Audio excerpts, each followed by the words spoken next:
Aujourd'hui, je vais te raconter une expérience que j'ai récemment réalisée sur Airbnb. J'avais pour ambition avec cette expérience de prouver qu'on peut clairement craquer Airbnb pour doubler ses gains par rapport à la concurrence. Et mon constat est assez édifiant parce que je me suis vraiment rendu compte qu'il était possible de craquer l'algorithme d'Airbnb pour gagner 2 fois plus que ce que gagnent la plupart des logements. Dans cette vidéo, en plus de voir les chiffres concrets, tu vas vraiment voir comment est-ce que j'ai fait pour doubler les gains et pour craquer Airbnb. Comment s'est passé ce test? Donc, j'ai récupéré 2 biens en sous-location dans le même immeuble. C'est-à-dire que la sous-location, c'est qu'on loue des appartements en location longue durée pour les sous-louer après en location courte durée. Donc, c'est 2 appartements qui sont situés dans le même immeuble, donc à la même localisation. Premièrement, ces 2 appartements qui sont très similaires.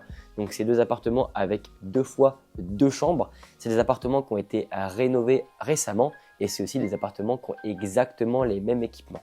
Donc, en termes de contexte, on est vraiment sur des logements qui sont ultra similaires. L'avantage de l'avoir fait en sous-location, c'est que ce n'est pas des biens qui sont en conciergerie. Donc, on n'a pas testé ça avec des appartements de propriétaires qui gagnent ce qu'on peut gagner sur Airbnb et donc on était forcément les seuls incidents. Cette expérience, je l'ai réalisée sur 3 mois et pas plus parce que tu vas bien comprendre que sinon ça aurait été un carnage. Et dans cette expérience, c'est très simple. Il y a un appartement qui n'est absolument pas optimisé pour l'algo d'Airbnb, donc ce que font la plupart des personnes qui louent sur la plateforme, et un autre appartement qui a été vraiment optimisé à son paroxysme. Donc l'annonce qui n'est pas optimisée, elle a vraiment été créée à la va-vite. Et l'autre appartement, il a été beaucoup plus réfléchi au niveau des photos, etc. On en parlera après et on y a consacré environ 1 heure de gestion par semaine. Donc la première annonce, elle a vraiment été créée à la va-vite, c'est-à-dire que je me suis pas embêté, j'ai pris des photos avec un téléphone pas forcément trop optimisé, j'ai écrit une description rapide, j'ai pas optimisé le référencement. Clairement, c'est une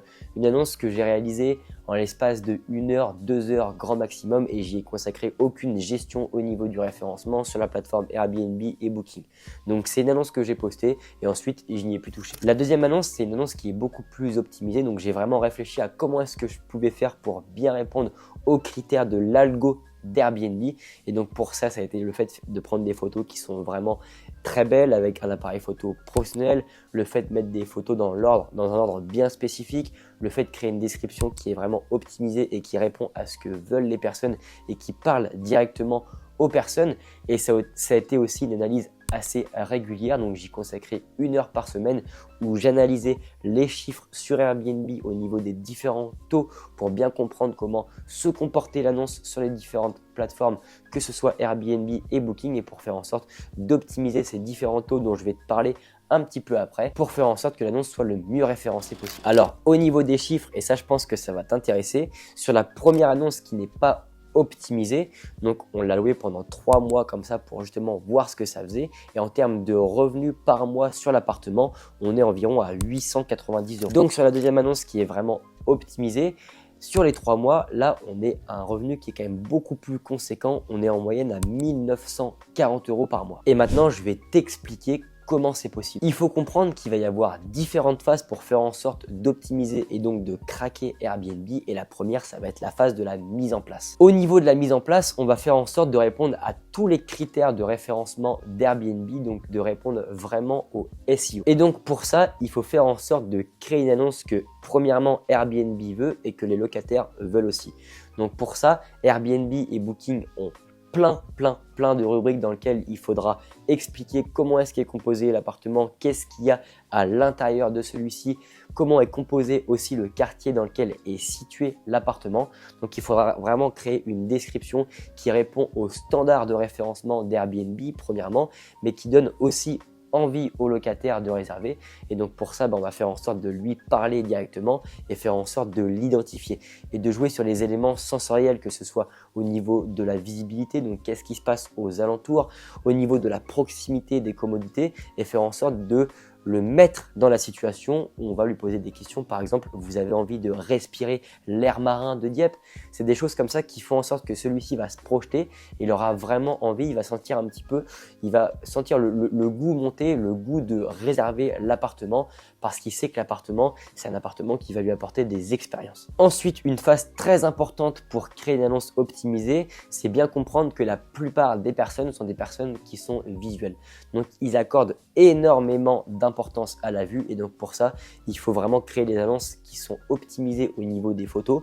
Donc on prend des belles photos avec un photographe pro, ou alors si vous maîtrisez les photos, prenez un appareil qui prend des photos excellentes comme par exemple un iPhone dernière génération ou même d'autres téléphones. Ensuite, on va retoucher directement les photos pour ajouter plus de luminosité, de contraste et aussi de lumière. Et après, on va faire en sorte de bien respecter un ordre de photos prédéfini où on va faire en sorte de dérouler de la pièce principale, de la chambre, de la salle de bain, de la cuisine, de la vue qui peut être spécifique de toutes les spécificités de l'appartement, comme par exemple le jacuzzi, etc., qui pourrait potentiellement y avoir sur place. Et là, le but, c'est de faire en sorte que les photos soient le plus aguicheuses possible et qu'elles donnent vraiment envie de venir sur place. Une fois que ça c'est fait, on va demander à des amis qui ont un compte Airbnb de wishlister l'annonce. Donc c'est très simple, une fois que l'annonce est publiée sur Airbnb, on prend le lien, on envoie le lien et la personne aura juste à cliquer sur le petit cœur qui apparaît au niveau de l'annonce, donc enregistrer l'annonce dans ses favoris pour créer vraiment un maximum d'interaction. Donc ça, c'était vraiment pour la phase mise en place. Une fois que l'annonce est en place sur Airbnb et Booking, là, on va la synchroniser directement avec Pricelabs, qui est un logiciel qui nous permet d'optimiser les prix et d'avoir une énorme visibilité sur ce qui se passe au niveau des prix sur le marché et au niveau des biens concurrents, que ce soit les appartements en location courte durée, mais aussi les hôtels qui sont sur la ville. Et donc, avec Pricelabs, on va analyser ce qui se passe et on va aussi du coup appliquer une stratégie de prix qui va être efficace et qui va s'adapter à l'offre, à la demande. Et donc pour ça, l'avantage de Pricelabs, c'est qu'il va avoir un outil de tarification intelligente. Et au début, on va commencer par des prix qui vont être plutôt faibles pour justement faire en sorte d'avoir une stratégie qui va être progressive. Pourquoi est-ce qu'on commence par des prix qui sont inférieurs par rapport au marché? Le but, c'est de prendre des réservations parce que forcément, le critère prix, c'est un critère qui compte énormément sur Airbnb et Booking quand les gens vont réserver. Et plus il y aura un prix qui va être faible, plus on aura de chances de prendre des réservations. Et donc au début, on va essayer de faire en sorte de prendre des réservations qui vont être de court séjour, donc 1, 2, 3 nuitées. On va mettre des prix qui vont être faibles pour prendre le maximum de réservations possible. Et pourquoi est-ce qu'on va faire ça? Pour prendre le maximum de commentaires. Et plus on va avoir de commentaires sur Airbnb et sur Booking, plus Airbnb et Booking vont considérer que l'annonce est pertinente et donc mieux on sera positionné en termes d'algorithme. Une fois que les stratégies de prix et que les annonces seront en ligne sur Airbnb et Booking, il y aura un travail chaque semaine à faire d'analyse. Le premier travail, ça va être par rapport à Pricelabs. On va se connecter une fois par semaine sur Pricelabs pour analyser un petit peu comment se comporte l'appartement. Si l'appartement se loue trop par rapport à la concurrence au début, on ne modifie pas les prix, donc sur 2, 3, 4 semaines, histoire de prendre beaucoup de commentaires.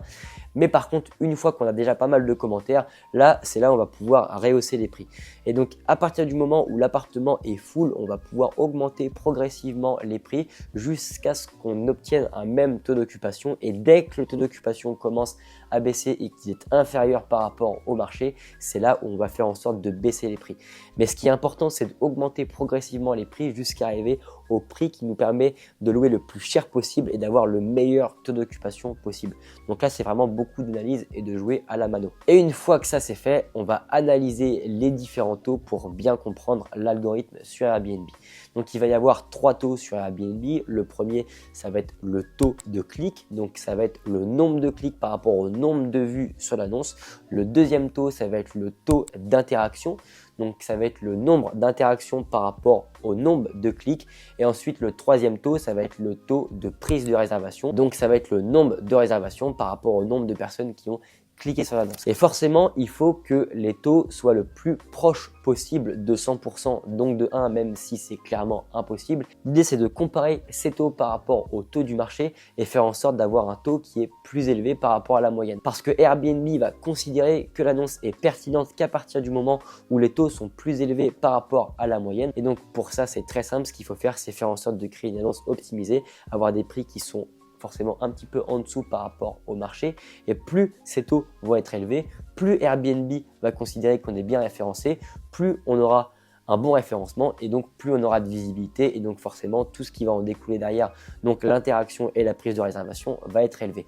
Et c'est exactement pour ça qu'il faut analyser les taux et en fonction des différents taux qu'on va avoir, en fonction de la comparaison par rapport au marché, on va pouvoir modifier certains aspects de l'annonce comme par exemple pour le taux de clic. Si on voit qu'on a un taux de clic qui est inférieur par rapport au marché ou qui n'est pas forcément très bon, ce qu'on peut faire, c'est faire en sorte de rendre l'annonce encore plus aguicheuse, donc en faisant en sorte que la première photo soit plus aguicheuse, que le titre soit plus aguicheur, et ainsi de suite, en déroulant étape par étape, en entrant vraiment dans les entrailles de l'annonce, on fait en sorte petit à petit, chaque semaine après analyse, d'optimiser les différents paramètres. Donc la phase de prix qu'on va faire augmenter progressivement les prix pour avoir beaucoup de commentaires, c'est quelque chose qui va durer environ 2 semaines et pendant 3 mois et même pendant tout le temps au final quand vous avez l'annonce. C'est juste que là c'était une phase test, il faut vraiment consacrer du temps, environ 1 heure c'est suffisant par semaine pour justement analyser les différents taux sur Airbnb et analyser aussi les stratégies de prix.